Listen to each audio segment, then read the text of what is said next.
তৃণমূলের নবীন প্রবীণ দ্বন্দ্বের অভিযোগ। কল্যাণের সভা থেকে বিতর্ক ওড়ালেন অভিষেক বন্দ্যোপাধ্যায়। স্পষ্ট করে দিলেন এমন কোনো দ্বন্দ্ব নেই।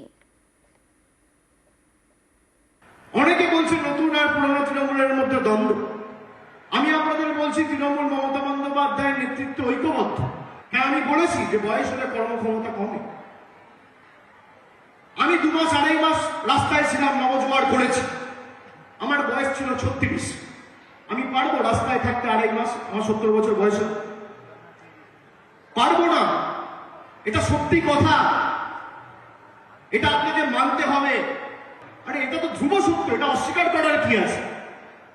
তার মানে এই না যে অভিষেক বন্দ্যোপাধ্যায় বলেছে আমি আর দলের কোনো কাজ করব না।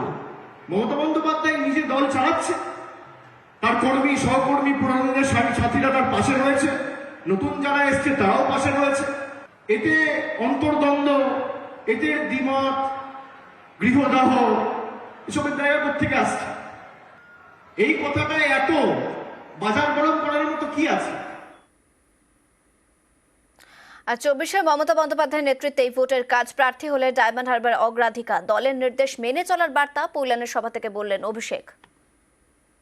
আমাকে দল 2021 সালে নির্বাচনের সামনে থেকে নেতৃত্ব দিতে বলেছিল, আমি দিয়েছি। 2024-এও যদি দল কোনো দায়িত্ব দেয়, আমি অক্ষরে অক্ষরে সে দায়িত্ব পালন করার চেষ্টা করব। আমার যতটুকু সামর্থ্য রয়েছে, আমার যতটুকু এখতিয়ার রয়েছে, আমার যতটুকু ক্ষমতা রয়েছে, সাংগঠনিক শক্তি রয়েছে, আমি সব দিয়ে মমতা বন্দ্যোপাধ্যায়ের পাশে দাঁড়াবো। এতে দ্বিমত কোথায়? হ্যাঁ, 2024 সালে আমার বাড়তি দায়িত্ব তো রয়েছে। আমি তো নিজে প্রার্থী হলে আমাকে আমার লোকসভায় সময় দিতে হবে।